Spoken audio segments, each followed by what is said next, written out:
This is a 6-part series designed to help you prevent sexual harassment in your workplace. By engaging in this training, you are taking your first steps to being a helpful bystander who's ready to respond to any sexual harassment that you might observe. This training will prepare you to respond quickly and appropriately to sexual harassment so that you can contribute to making your workplace a positive place for everyone. Welcome to Sexual Harassment Prevention. This is Module 2, Civility in the Workplace. So, how can we achieve and maintain civility in the workplace? It's actually pretty simple when you boil it down. Treat everyone with the respect they deserve. Simple, right? It really comes down to you. This isn't just organizations protecting themselves from civil rights lawsuits anymore. This is our responsibility to each other.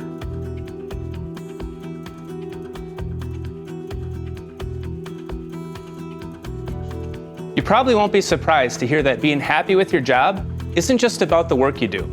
Today, employees cite their coworkers as their primary source of workplace happiness. Even their paycheck comes second to their teammates. That means that many employees are working more for the shared goals of the organization and their coworkers than the money they're making. With shared goals in a diverse workforce, each person must take responsibility for their actions to ensure the work culture is fair and respectful for everyone. In many healthy organizations, it's natural to be encouraged to speak your mind or even joke around. So if someone needs to pause and wonder if what they're about to say may be out of line, probably shouldn't be said. To identify when others have crossed the line, ask yourself some questions. Would I want this person to say this to me? How about to my child, spouse, or my parent? Would this person say this if other people like a supervisor, HR, a customer, or a news reporter were here? Additional questions include, would this person want the public to see this behavior? And is this behavior distracting someone from doing their job?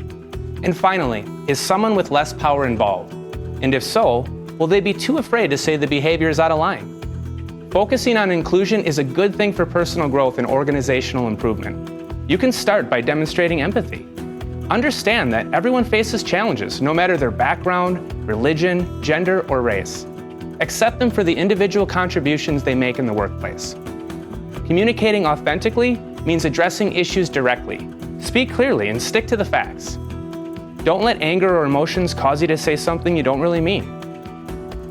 Embrace the differences in others. Difference leads to discoveries and growth. Embracing differences can increase your knowledge and understanding of each other and overall happiness in the workplace.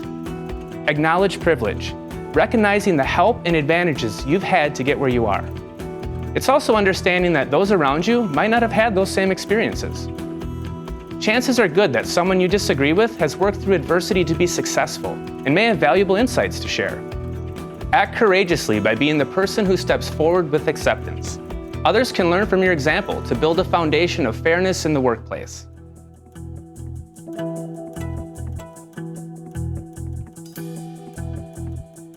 We know that harassment of any kind creates a toxic work environment. We also know it's not just the person who's harassed that is negatively affected. Bystanders are affected too.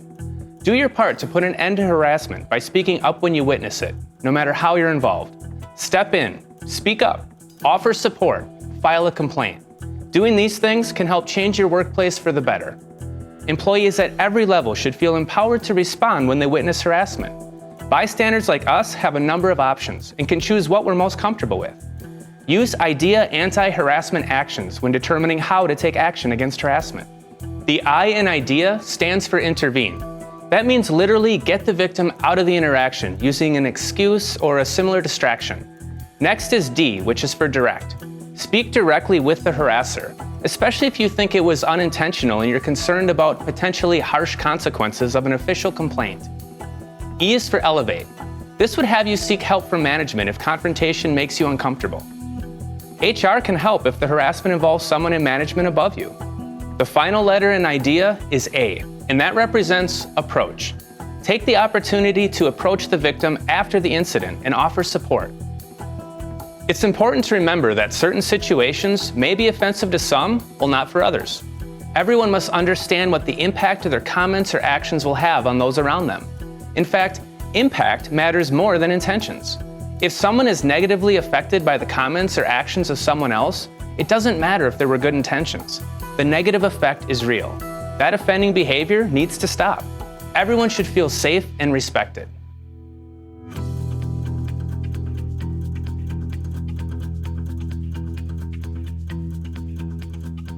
What is normalizing? Normalizing is when a person dismisses or overlooks bad behavior for so long that it begins to feel acceptable or even expected. This usually occurs when the behavior is treated as unavoidable or easier to ignore than address. That's just the way it is not an excuse. Sexual harassment may be pervasive in some workplaces. That doesn't make it right and doesn't mean it should be tolerated. Some businesses out there have intimidating bosses or a culture that seems to promote inappropriate behavior. Again, that does not make it right.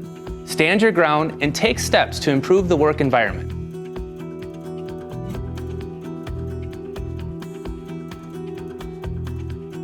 Set a good example for your peers by treating others fairly and always with respect. Speak up when you witness inappropriate behavior. Change the expectation that harassment is part of the job by holding yourself and others accountable for their actions.